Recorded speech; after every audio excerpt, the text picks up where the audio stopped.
बिस्मिल्लाहिर्रहमानिर्रहीम। आप लोगों को कोई भी बात करनी हो तो आप जो हैं चैट के थ्रू कर सकते हैं।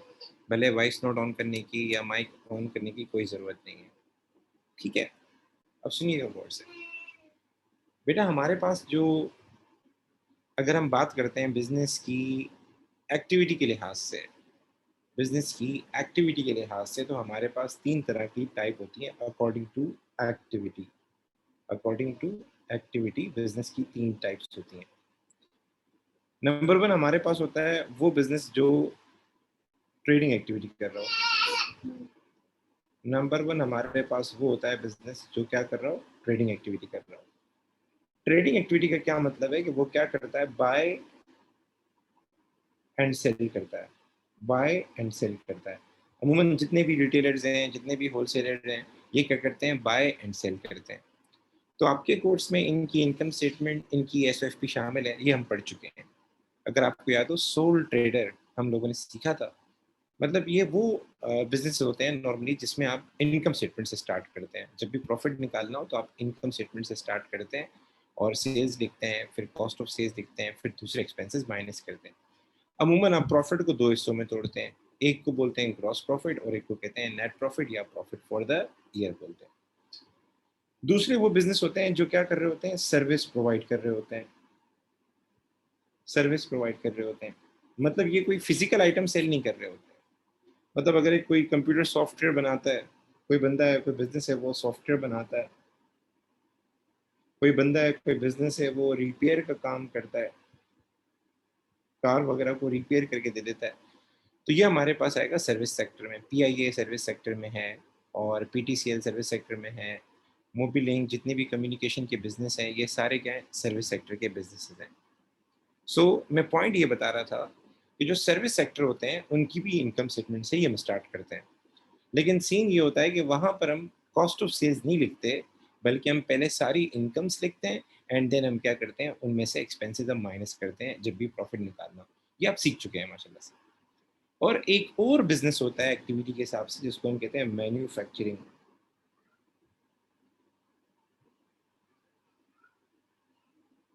मैन्युफैक्चरिंग मैन्युफैक्चर में क्या सीन होता है? मैन्युफैक्चर बिज़नेस क्या करता है, सबसे पहले वो बाय करता है रॉ मटेरियल। वो क्या करता है, बाय करता है रॉ मटेरियल।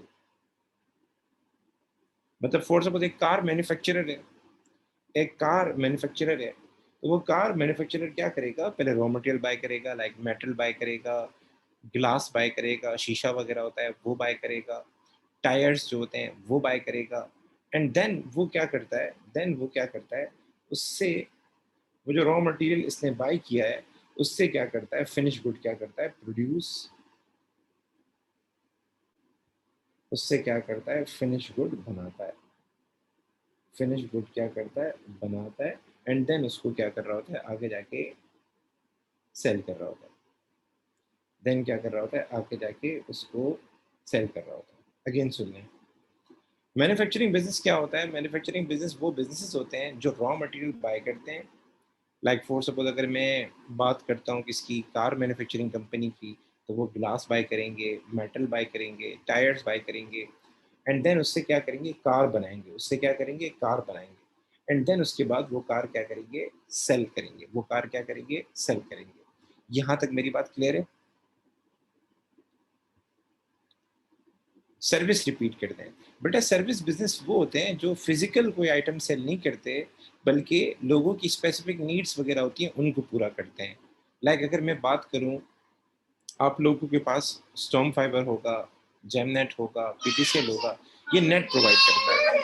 मतलब आपकी कम्युनिकेशन की एक नीड होती है, आपको जो है मुख्तलिफ जाके चीज़ें जाके ब्राउज़ करनी होती हैं, तो वो उसमें आपको हेल्प प्रोवाइड करता है। फिज़िकल कोई आइटम सेल नहीं करता।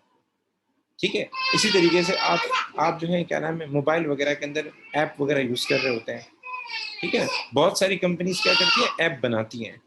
बहुत सारी क्या कर कंपनीज़ क्या करती हैं, आपको ऐप बना के देती हैं। आप उनको कोई भी ऐप बोलेंगे, वो आपको बना के दे देगी, डेवलप करके दे देंगी, ठीक है? तो मतलब आपकी कोई ना कोई स्पेसिफिक नीड है, लेकिन उसमें कोई फिज़िकल आइटम नहीं मिल रहा होता। वो आपको कोई ना कोई आपकी नीड को पूरा कर रहे होते हैं। लाइक आप करीम यूज़ करते हैं, उबर यूज़ करते हैं, तो उबर वाले कोई फिज़िकल आइटम नहीं देते, लेकिन आपकी ट्रैवलिंग नीड है तो वो उसको क्या कर देते हैं, पूरा कर देते हैं। मतलब कोई ऐसी नीड जो फिजिकल आइटम से पूरी नहीं होती हो, उसके अगेंस्ट कोई नॉलेज, जैसे अगर आप टीचर के पास ट्यूशन पढ़ने जाते हैं, स्कूल जाते हैं, स्कूल वाले आपकी नॉलेज की नीड को पूरा करते हैं, कोई फिजिकल आइटम नहीं देते आप, उसको हम कहते हैं सर्विस बिजनेस। तो उनकी अगर मैं इनकम स्टेटमेंट बनाऊंगा तो उसमें फिर इन्वेंट्री नहीं आती, क्योंकि वो कोई चीज़ खरीद के आगे नहीं बेचते, वो डायरेक्ट सर्विस प्रोवाइड करते हैं। तो उसमें हम डायरेक्ट इनकम से स्टार्ट करते हैं, फीस इनकम। और इसी तरीके से अगर कोई इंश्योरेंस कंपनी है तो इंश्योरेंस प्रीमियम, जो जो पैसे इन्होंने कलेक्ट किए, और उसमें से माइनस कर देते हैं सारे एक्सपेंसेस। वो मैं रिपीट कर दूंगा इंशाल्लाह जब बताना होगा। एजुकेशन बेटा इसमें आ जाएगी, एजुकेशन इसमें आ जाएगी। यहाँ तक बातें क्लियर है बेटा? यहाँ तक बातें क्लियर है बेटा? ठीक है बेटा, आगे चलते हैं सर। अब सुनिएगा, अब इशू क्या है कि सर जो मैन्युफैक्चरिंग बिजनेस है जिसकी मैं बात कर रहा हूँ, ये वाला बिजनेस है, ये अपना प्रॉफिट कैसे कैलकुलेट करेगा? How they will know their profit?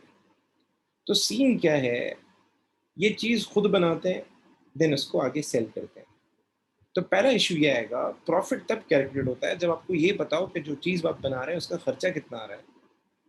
चलो ट्रेडिंग बिजनेस तो बाय करता था एंड सेल करता था, तो हमें परचेजेस पता होती थी, तो हम सेल लिखते थे, हम सेल लिखते थे, फिर लेस कॉस्ट ऑफ सेल्स करते थे। तो कॉस्ट ऑफ सेल्स में हम परचेजेस लिखते थे, कैरेज इनवर्ट लिखते थे, हमें पता होता था चीज़ कितने की पड़ी। लेकिन यहाँ पर ये चीज़ खुद प्रोड्यूस कर रहा है, ये फिनिश गुड बायर से बाय नहीं करता, ये कार बायर से बाय नहीं करता, ये रॉ मटेरियल बाय करता है और उसको क्या करता है, कन्वर्ट करता है किसमें, फिनिश गुड में, एंड देन क्या करता है, सेल करता है। ठीक है? तो ये पहले क्या करेगा, सबसे पहले कॉस्ट को कैलकुलेट करेगा, सबसे पहले क्या करेगा, कॉस्ट को कैलकुलेट करेगा, देन उसके बाद अपना प्रॉफिट क्या करेगा, कैलकुलेट करेगा। तो सबसे पहला स्टेप होता है कॉस्ट को कैलकुलेट करना।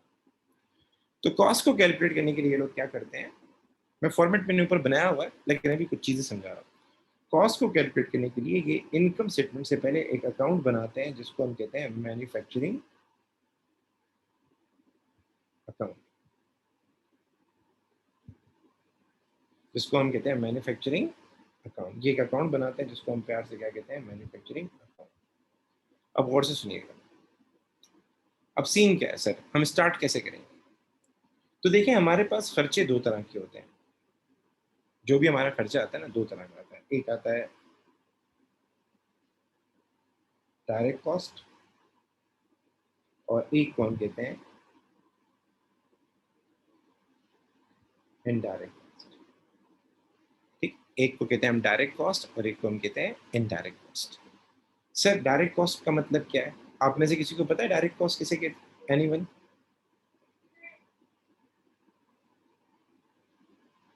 जी गाइस, किसी को अंदाजा है कि डायरेक्ट कॉस्ट किसे कहते हैं?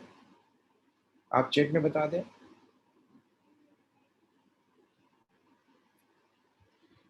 नहीं नहीं नहीं बेटा, नहीं बेटा, जी जी बेटा, आप कह सकते हैं प्राइमरी एक्सपेंस कह सकते हैं। सुने, डायरेक्ट कॉस्ट, देखो हमें मैन्युफैक्चरिंग अकाउंट बनाना है, पहला सुनिए, मैन्युफैक्चरिंग अकाउंट क्यों बनाया जाता है? कॉस्ट को कैलकुलेट करने के लिए। जो चीज़ें हमने प्रोड्यूस की हैं, जो कंप्लीटली तैयार हो चुकी हैं, जो फिनिश गुड्स हैं, उन पे कितना खर्चा आया वो मालूम करने के लिए बनाया जाता है। तो डायरेक्ट कॉस्ट का क्या मतलब है? डायरेक्ट कॉस्ट का मतलब वो कॉस्ट में, एक मिनट से लीजिएगा, डायरेक्ट कॉस्ट का मतलब cost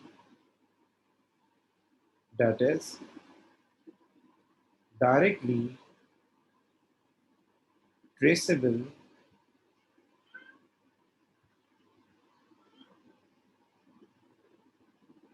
with the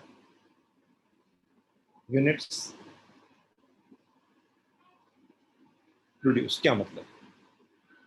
direct cost का मतलब एक ऐसी कॉस्ट जो आप आसानी के साथ बता सकें, एक आसानी के साथ बता सकें कि हमारा एक यूनिट पे कितना खर्चा है।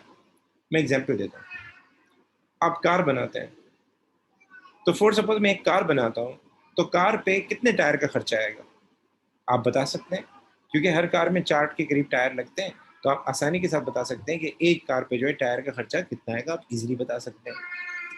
मैं एक कार बनाता हूँ, तो एक कार पे कितने ग्लासेस का खर्चा है, ग्लास से मतलब शीशा, मिरर, इसकी बात कर रहा हूँ। तो तकरीबन जो भी बिजनेस कार बना रहा होता है उसको पता है कि नॉर्मली एक कार के ऊपर कितने मिरर लगते हैं, बता सकता है। आप कार बनाते हैं, कार पे स्टेयरिंग का कितना खर्चा आएगा, स्टीयरिंग का कितना खर्चा आएगा। तो हर बिजनेस क्या कर सकता है, आराम से बता सकता है कि स्टीयरिंग का खर्चा कितना आएगा, क्योंकि ये वो खर्चे हैं जो आसानी के साथ हम बता सकते हैं कि एक कार पे स्टीयरिंग का कितना खर्चा आया, एक कार पे जो है हमारा टायर का कितना खर्चा आया, एक कार पे जो है हमारा इंजन का कितना खर्चा आया। नॉर्मली हर बिजनेस क्या कर सकता है, आराम से बता सकता है। इसको हम कहते हैं डायरेक्ट कॉस्ट। तो हम जब भी मैन्युफैक्चरिंग अकाउंट बनाएंगे सबसे पहले लिखेंगे डायरेक्ट कॉस्ट। क्या लिखेंगे, डायरेक्ट कॉस्ट। डायरेक्ट कॉस्ट तीन होती है बेटा, डायरेक्ट कॉस्ट हमारे पास तीन होती है। नंबर वन, एक को हम कहते हैं डायरेक्ट मटेरियल, एक को हम कहते हैं डायरेक्ट लेबर, ठीक है, और एक को हम कहते हैं डायरेक्ट एक्सपेंसेस। ठीक, डायरेक्ट कॉस्ट हमारे पास तीन होती है। जैसे मैं कार की बात कर रहा था, मटेरियल से मुराद ये कि जो फिजिकली आप देख सकते हैं, मिरर का खर्चा और टायर का खर्चा, ठीक है ना, और स्टीयरिंग का खर्चा, ये डायरेक्ट मटेरियल है। अगर मैं किसी बर्गर की बात करता हूँ तो बर्गर में जो ब्रेड का खर्चा है, ठीक है ना, अगर मैं पिज़्ज़ा की बात करता हूँ तो पिज़्ज़ा का जो ब्रेड बनता है उसका खर्चा, अगर मैं किसी गुलेमत की बात कर रहा हूँ तो फैब्रिक का खर्चा, ये आसानी के साथ बता सकता हूँ। सर डायरेक्ट लेबर का मतलब, हमारे पास दो तरह के वर्कर होते हैं। एक वर्कर वो होते हैं जो डायरेक्टली इन्वॉल्व होते हैं, उनको हम ऑपरेटर्स भी कहते हैं, मशीन ऑपरेटर्स भी कहते हैं। तो अमूमन इनकी जो पेमेंट होती है वो पर यूनिट होती है, मतलब या तो टाइम के हिसाब से होती है या फिर पीस रेट होती है। मतलब जितने यूनिट बनाएंगे उनके हिसाब से हम पेमेंट करते हैं, ठीक है। तो जो डायरेक्टली इन्वॉल्व होते हैं, डायरेक्टली इन्वॉल्व होते हैं, लाइक अगर मैं किसी कुकिंग बिजनेस की बात कर रहा हूँ, तो जो जो चेफ है, जो खाना वगैरह बनाता है, उसका खर्चा, क्योंकि वो पर डिश मुकर्रर करता हो। अगर मैं किसी किसी उसकी बात कर रहा हूँ, अपना अल्लाह भला करे, किसी वुड कंपनी का जो फर्नीचर वगैरह बनाती है, तो जो कारपेंटर है वो क्या करता है, पर फर्नीचर पैसे ले रहा होता है कि इस चेयर के इतने पैसे होंगे, इस बेड के इतने पैसे होंगे, इस सोफे के इतने पैसे होंगे। वो मतलब उसका एक रेट डिसाइडेड होता है। तो ये हमारे पास किस में आएगा, डायरेक्ट लेबर में आएगा। डायरेक्ट एक्सपेंस का मतलब ये कि जो हम सर्विसेज अक्वायर करते हैं ना दूसरों से, कोई भी प्रोडक्शन करनी हो, उसके लिए हम कोई सर्विसेज लें किसी से, और वो पर यूनिट हो, आसानी के साथ हम बता सकें, वो हमारे पास क्या कहलाते हैं, डायरेक्ट एक्सपेंसेस कहलाते हैं। इसमें नॉर्मली आपका रॉयल्टी आ जाता है। रॉयल्टी ये होती है कि जैसे पिज़्ज़ा हट वाले जो हैं, जितने भी पिज़्ज़ा बनाते हैं, हर पिज़्ज़ा के ऊपर एक स्पेसिफिक अमाउंट या एक स्पेसिफिक परसेंटेज वो दे रहे होते हैं अपने मेन फ्रेंचाइजर को, ठीक है। केएफसी वाले हैं, वो कोई भी बर्गर बनाते हैं, कोई भी आइटम बनाते हैं, हर आइटम के ऊपर एक स्पेसिफिक अमाउंट होता है, वो अपने फ्रेंचाइजर को दे रहे होते हैं, वो हमारे पास कहलाता है रॉयल्टी। और उसके अलावा कोई और सर्विसेज, लाइक मैं आपको ट्यूशन पढ़ा रहा हूँ ऑनलाइन, तो अगर फॉर सपोज जूम वाले कहते हैं कि पर स्टूडेंट हम आपसे इतने पैसे लेंगे पर मंथ, जूम वाले कहते हैं हम आपसे पर स्टूडेंट इतने पैसे लेंगे, फॉर सपोज $100 या $50, तो ये मेरे पास कहलाएगा डायरेक्ट एक्सपेंसिव। क्यों, मैं किसी और की सर्विसेज अक्वायर कर रहा हूँ और वो भी मेरे लिए आसान है बताना पर यूनिट कितना है। यहाँ तक बातें क्लियर है बेटा? गाइस मुझे बताएं, यहाँ तक बातें क्लियर है?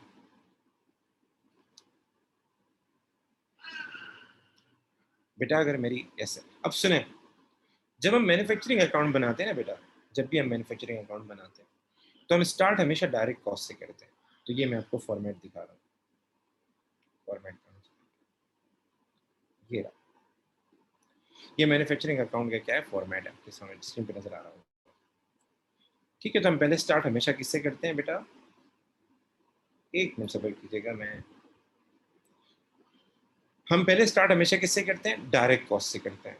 किससे करते हैं बेटा, डायरेक्ट कॉस्ट से करते हैं। डायरेक्ट कॉस्ट में सबसे पहले आएगा आपका रॉ मटेरियल। अब सीन सुनिएगा, मैं एक यूनिट थोड़ी बना रहा हूँ, मैं तो बहुत सारे यूनिट बना रहा हूँ। और दूसरी बात, बिजनेस हमारा चल रहा होता है, तो ओपनिंग इन्वेंट्री भी होती है, क्लोजिंग इन्वेंट्री भी होती है रॉ मटेरियल की। तो हमें ये लिखना है कि पूरे साल में, ये साल का बनता है मैन्युफैक्चरिंग अकाउंट, पूरे साल में हमारी प्रोडक्शन पे जो हमने कार बनाई है उन पे हमारा कितना खर्चा है रॉ मटेरियल का। तो अब सीन ये कि मुझे थोड़ी पता है कि मेरा रॉ मटेरियल कितना खर्चा है, हम तो चीज़ें बनाते जाते हैं बनाते जाते हैं। तो इसका एक शॉर्टकट है, अगर आपको ये पता हो ओपनिंग इन्वेंट्री कितनी है रॉ मटेरियल की, फिर ये बताओ परचेजेस कितनी की हैं, फिर आप इसमें से क्लोजिंग माइनस कर दें, तो जो आंसर आएगा वो आपका रॉ मटेरियल खर्च हो चुका है, वो रॉ मटेरियल लग चुका है, मतलब ये हमारा प्रोडक्शन का पार्ट बन चुका है, ठीक है। क्लोजिंग क्यों माइनस करें, ये प्रोडक्शन का पार्ट नहीं है इसलिए माइनस करें। तो गाइस दोबारा सुन लें, अब हमारा बिजनेस चल रहा होता है, मतलब इन्वेंट्री आ रही होती है, जा रही होती है, इन्वेंट्री आ रही होती है, जा रही होती है। तो सबसे पहले हम क्या करते हैं, रॉ मटेरियल कंज्यूम लिखते हैं, कितना हमारा रॉ मटेरियल लगा। तो हम स्टार्ट करते हैं, opening inventory of raw material, ये ट्रायल बैलेंस में दी होगी। परचेजेस, ये भी ट्रायल बैलेंस में दिया होगा। अगर कैरेज इनवर्ट सवाल में है तो लिखेंगे, अदरवाइज समटाइम नहीं होता। अच्छा, कभी कभार इसकी जगह इंपोर्ट ड्यूटी भी आ जाता है।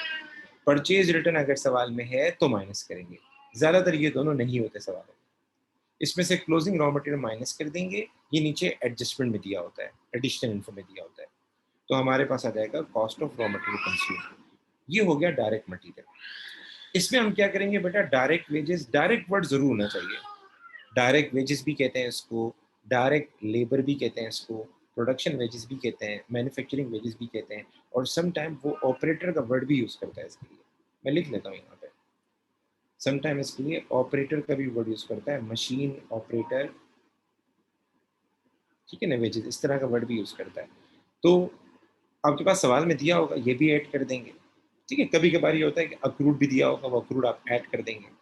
डायरेक्ट एक्सपेंसेस सवाल में होते नहीं है ज्यादातर, ठीक है, कभी कभार वो रॉयल्टी लिख देता है, और कभी कभार सवाल में वो डायरेक्ट एक्सपेंस के नाम से वर्ड दे देगा, और कभी कभार दोनों भी आ सकते हैं, रॉयल्टी भी आ सकता है, डायरेक्ट एक्सपेंस भी आ सकता है। तो आप डायरेक्ट एक्सपेंस लिखें, इसके बाद रॉयल्टी लिखें और टोटल करें। जितनी भी डायरेक्ट कॉस्ट है ना, लाइक ये रॉ मटेरियल हो गया, ये लेबर हो गया, ये एक्सपेंसेस हो गए आपके, इन सबको टोटल करते हैं, इनको प्यार से हम कहते हैं प्राइम कॉस्ट, इनको प्यार से कहते हैं प्राइम कॉस्ट। ठीक है, ये याद रखना है, फॉर्मेट यही होगा बेटा, स्टार्ट ऐसे ही करना है। सबसे पहले हम डायरेक्ट कॉस्ट लिखते हैं। यहां तक बातें क्लियर है मेरी?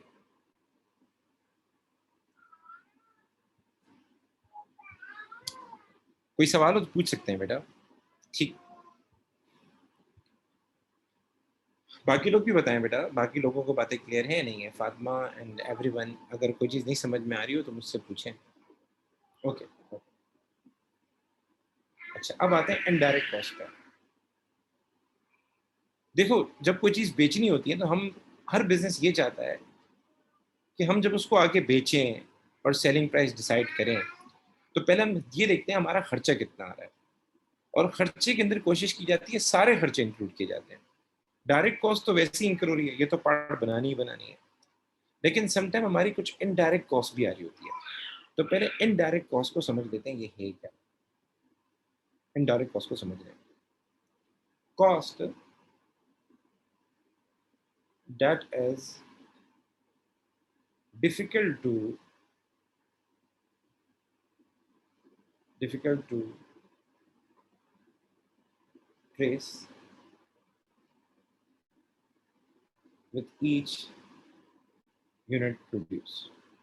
कोई भी कॉस्ट जो जनरल हो, कोई भी कॉस्ट जो पर यूनिट नहीं हो, कोई भी कॉस्ट जो महीने के हिसाब से हो, कोई भी कॉस्ट जो महीने के हिसाब से हो, कोई भी कॉस्ट जो जनरल हो, कोई भी कॉस्ट जो पर मंथ आ रही हो, पर प्रोडक्ट नहीं आ रही हो, मतलब जिसको आसानी से बताना मुश्किल हो कि हमारा एक यूनिट पे कितना खर्चा है। मैं एक एग्जांपल देता हूँ, आपने ये बता दिया कार पे जो टायर लग रहे हैं उसका खर्चा कितना आ रहा है, एक टायर 200 का है, 4 टायर कितने के पड़ गए, 800 के पड़ गए।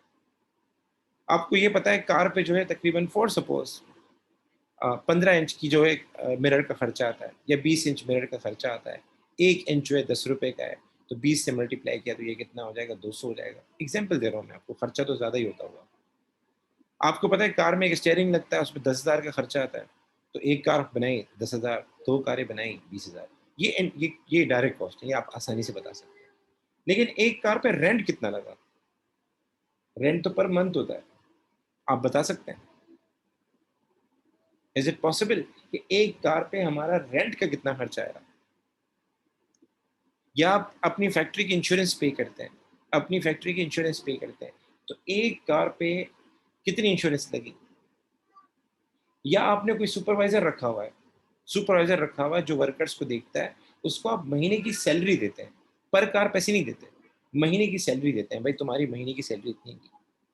कभी ज्यादा कारें बनती हैं, कभी कम कारें बनती हैं, ये बताएं एक कार पे कितना खर्चा आया, आसानी के साथ बता सकते हैं, इजी। क्या ख्याल है? रेंट हो गया, इंश्योरेंस हो गया, बिजली का खर्चा हो गया, नो बेटा, इसको हम कहते हैं इनडायरेक्ट कॉस्ट। बता सकते हैं वैसे, लेकिन आसानी के साथ नहीं बता सकते, इसको हम प्यार से कहते हैं इनडायरेक्ट कॉस्ट। तो इसमें सर क्या क्या आ सकता है? इसमें हमारे पास जो है रेंट आ सकता है, ठीक है ना, इसमें इनडायरेक्ट मटेरियल भी आ सकता है। जैसे मैं कोई कपड़ा बनाता हूँ, मैं कोई ड्रेस बनाता हूँ, तो मैं ड्रेस बनाते वक्त ये बता सकता हूँ कितना मीटर कपड़ा लगा, लेकिन धागा कितना लगा इतना आसान काम नहीं है बताना, तो वो कहलाएगा इनडायरेक्ट मटेरियल। सर उसके अलावा हमारे पास क्या आएगा, इनडायरेक्ट वेजेस आएगा, ठीक है। इनडायरेक्ट वेजेस से मुराद इस तरह के वर्कर्स जो इनडायरेक्टली इन्वॉल्व हो प्रोडक्शन वगैरह के अंदर, हेल्प वगैरह प्रोवाइड कर रहे हो। एक मिनट सफर कीजिएगा, मैं मोबाइल को ऑफ कर दूँ, वरना ये तंग करेगा। सुनिएगा बेटा। अच्छा जी, उसके अलावा सर क्या आ सकता है सर, सुपरवाइजर सैलरी आ सकता है,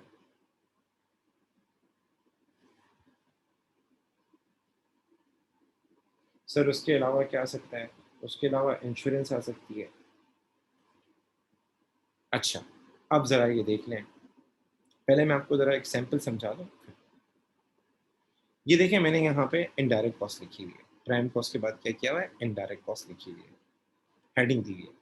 अच्छा, इसको प्यार से हम फैक्ट्री ओवरहेड भी कहते हैं। फैक्ट्री से मुराद प्रोडक्शन, और ओवरहेड से मुराद indirect cost. Overhead indirect cost के लिए दूसरा वर्ड यूज़ होता है।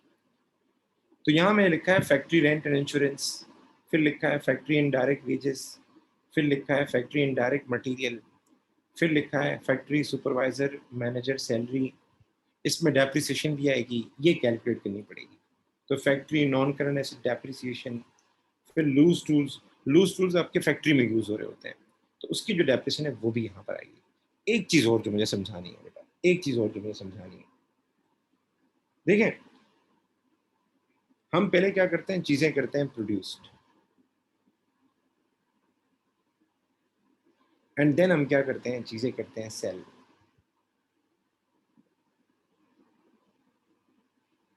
अब जरा गौर से सुनना, चीजें जो प्रोड्यूस होती है ना आपकी, ये प्रोड्यूस होती है फैक्ट्री में। फैक्ट्री आपकी कभी कभार अलग होती है, शहर से बाहर होती है। और चीजें जो सेल होती हैं, ये आपके आउटलेट्स वगैरह होते हैं, वहां सेल होती हैं। मैं इसकी जगह लिख देता हूँ फ्रेंचाइज, जो आपकी आउटलेट्स होती हैं वहां जाके सेल होती हैं। तो पेपर में जो इनडायरेक्ट कॉस्ट देगा वो आपको दोनों देगा, रेंट देगा तो फैक्ट्री का रेंट भी देगा और फ्रेंचाइज का रेंट भी देगा। इसके लिए वो वर्ड यूज करेगा ऑफिस, इसके लिए वो वर्ड यूज करेगा ऑफिस। ऑफिस से मुराद वो जगह जहां आप सेलिंग करते हैं, जहां पे आप क्या करते हैं, जाके सेलिंग करते हैं, जहां पे आप जाके क्या करते हैं, सेलिंग करते हैं। तो पेपर में वो क्या करेगा, जब आपको रेंट देगा सवाल में, तो फैक्ट्री रेंट भी लिखेगा, ऑफिस रेंट भी लिखेगा। इंश्योरेंस देगा तो फैक्ट्री इंश्योरेंस भी देगा, ऑफिस इंश्योरेंस भी देगा। इसी तरीके से फैक्ट्री इनडायरेक्ट वेजेस देगा, ऑफिस वेजेस भी देगा। इसी तरीके से वो आपको बोलेगा factory non current asset, office non current asset. तो आपने क्या करना है, जो मेन चीज मैं बताने वाला हूं वो ये करना है, यहाँ अगर कोई रेंट लिखना है हमें, या यहाँ कोई इंश्योरेंस लिखनी है, यहाँ यहाँ कोई भी खर्चा लिखना है, उसका ताल्लुक फैक्ट्री से होना चाहिए, उसका ताल्लुक प्रोडक्शन से होना चाहिए। क्यों? क्योंकि फैक्ट्री का मतलब वो जगह जहाँ प्रोडक्शन करते हैं।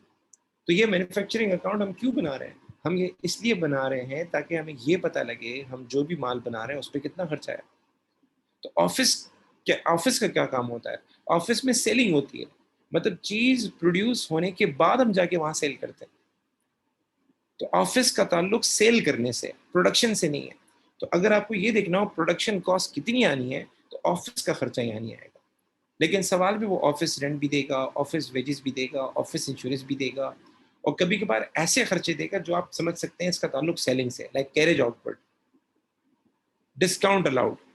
सर डिस्काउंट आउट कब आता है, जब सामान को सेल करते हैं, कैश रिकवर करते वक्त आता है।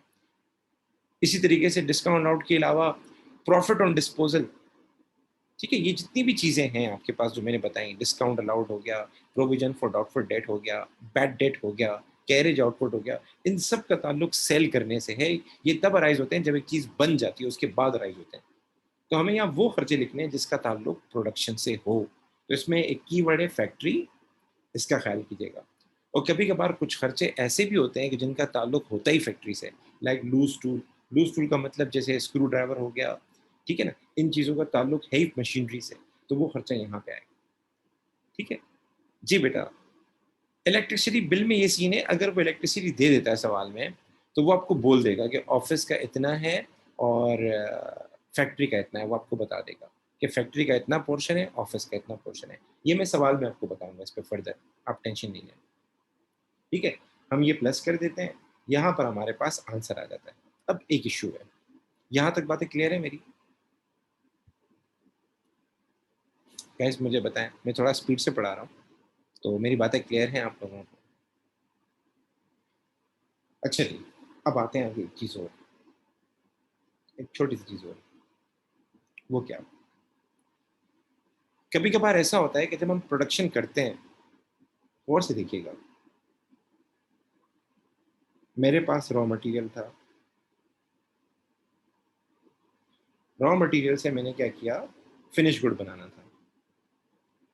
लेकिन साल के एंड तक कुछ चीज़ें ऐसी थी, लाइक मुझे कार बनानी थी, कुछ कार्स ऐसी थी कि उसमें किसी में टायर नहीं लग सके, मतलब कोई ना कोई चीज़ रहती थी, टायर नहीं लगा सका मैं। कोई कार ऐसी थी कि उसमें ग्लास नहीं लगा सका, मिरर नहीं लगा सका। कोई काम रहता था, इतना आसान काम नहीं था, इंस्पेक्शन वगैरह रहती थी। कोई कार ऐसी थी कि उसमें जो इंटीरियर का पोर्शन है, वो डिज़ाइन नहीं हो सका। तो साल के आखिर में ऐसा होगा आपके साथ कि कुछ चीज़ें ऐसी होगी जो जिन पे पैसे लग चुके हैं, जिन पे हमारा खर्चा आ चुका है, लेकिन वो रेडी नहीं है, हम उनको सेल नहीं कर सकते। वो फिनिश्ड गुड में कन्वर्ट नहीं हुए, वो फिनिश्ड गुड में कन्वर्ट नहीं हुए। तो ऐसी चीज़ों को प्यार से हम कहते हैं work in progress. Work in process भी कहते हैं और वर्क इन प्रोग्रेस भी कहते हैं। ये ऐसा माल होता है जो कंप्लीटली तैयार नहीं हो सका, जो फिनिश गुड में कन्वर्ट नहीं हुआ, लेकिन आपकी कॉस्ट इनकर हो चुकी है। तो सर इसका क्या करना है? अब सुनिएगा गौर से। तो इसके ये करना है, अगर सवाल में कोई वर्क इन प्रोग्रेस दिया हुआ है, स्पेशली क्लोजिंग दिया हुआ है, closing inventory of work in progress, कुछ माल ऐसा है जो जिस पे हमने खर्चा किया था और वो सारा खर्चा इसके अंदर शामिल है, लेकिन वो कंप्लीटली तैयार नहीं हुआ, वो रेडी नहीं हुआ। तो ये मैन्युफैक्चरिंग अकाउंट किसके लिए बन रहा है? ये वो खर्चे मालूम करने के लिए बन रहा है जो फिनिश गुड पे लगे, जो 100% क्या हो चुके हैं, रेडी हो चुका है, जो माल 100% रेडी हो चुका है, उस पे जो हमारा खर्चा आया, ये उसके लिए बनता है। तो वर्क इन प्रोग्रेस क्या है? जो 100% रेडी नहीं है। तो अगर हमारा कुछ कॉस्ट लगी है इसके ऊपर, लेकिन ये तैयार नहीं हुआ, तो हम क्या करेंगे, इसको माइनस करेंगे। जो closing inventory of work in progress है, उसको क्या करेंगे, इसमें से माइनस करेंगे, ताकि हमारे पास वो कॉस्ट आ जाए जो कंप्लीटली रेडी है। उन माल की कॉस्ट आ जाए जो बिकने के लिए क्या है, तैयार है। इसी तरीके से ओपनिंग इन्वेंटरी क्या है, ये लास्ट ईयर का माल है। ये लास्ट ईयर का माल है, लेकिन ये रेडी हो चुका है। हमारी अजम्पशन ये होती है, हम कोई भी खर्चा करेंगे, ज़ाहिर-सी बात है पहले हम कोशिश करेंगे, क कार मैन्युफैक्चरिंग वाले कंपनी वाले कोशिश करते हैं, जो पुरानी कारें बची हुई थी उनको पहले बनाते हैं, खामख़ा उसको रखते नहीं हैं। तो ये वो खर्चा है जो लास्ट ईयर मैंने खर्च किया था, लास्ट ईयर मैंने लगाया था, लेकिन इस साल ये कन्वर्ट हो चुका है 100% में, ये कंप्लीटली रेडी हो चुका है, लेकिन इसमें इंक्लूडेड नहीं है। तो इसको हम क्या करेंगे, वापस ऐड बैक करेंगे। तो closing inventory of work in progress minus करते हैं, ये एडिशनल इन्फो में होगी, और opening inventory of work in progress add करते हैं, क्योंकि ये लास्ट ईयर में कॉस्ट बेयर कर चुका था, लेकिन अब ये 100% रेडी हो गई। आखिर में जो हमारे पास आंसर आएगा, उसको हम कहेंगे production cost, cost of production, या उसको हम कहेंगे मैन्युफैक्चरिंग कॉस्ट। तो एक चीज़ आपको ये पता चली कि हमारे पास इन्वेंट्री जो होती है रॉ मटेरियल फॉर्म में भी होती है, वर्क इन प्रोग्रेस फॉर्म में भी होती है। यहाँ तक बातें क्लियर है?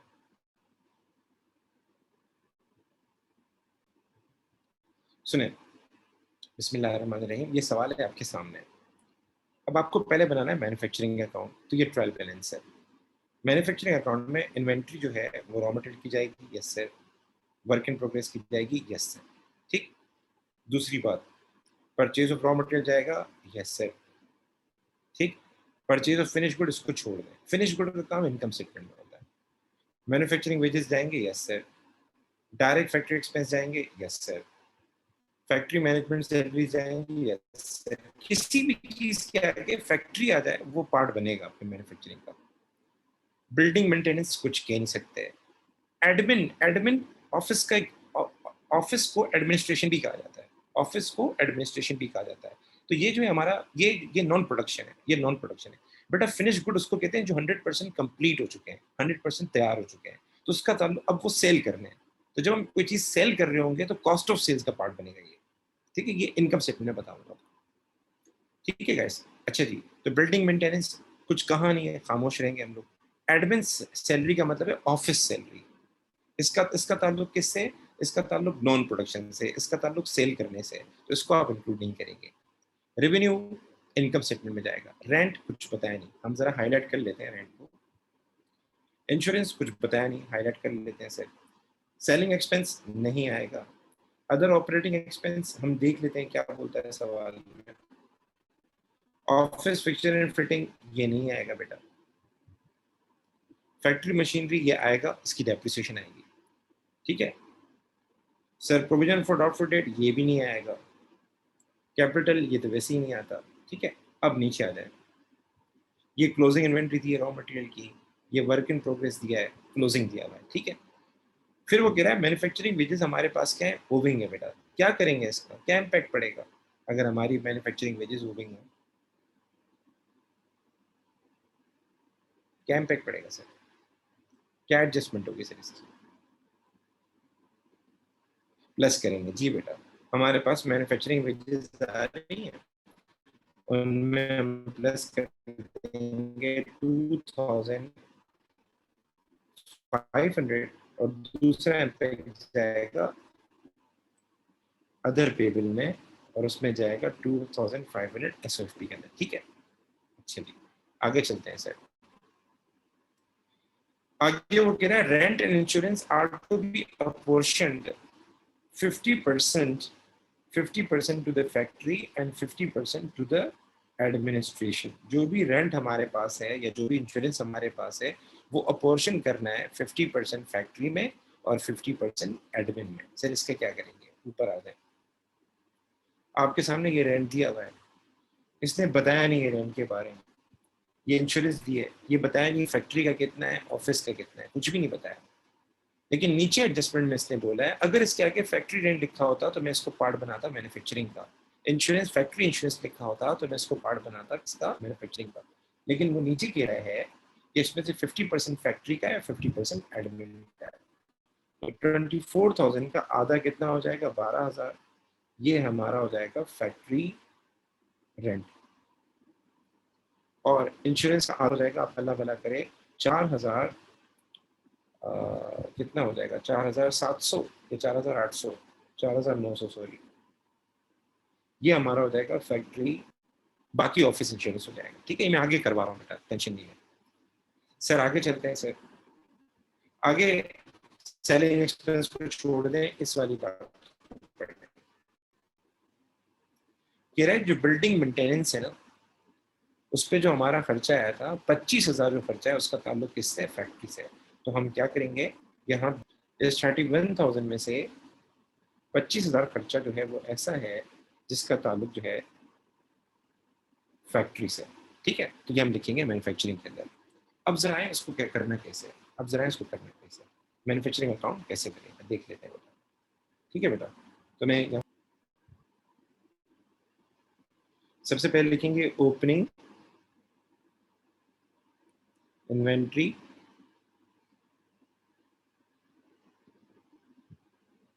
ऑफ रॉ मटेरियल, ठीक है।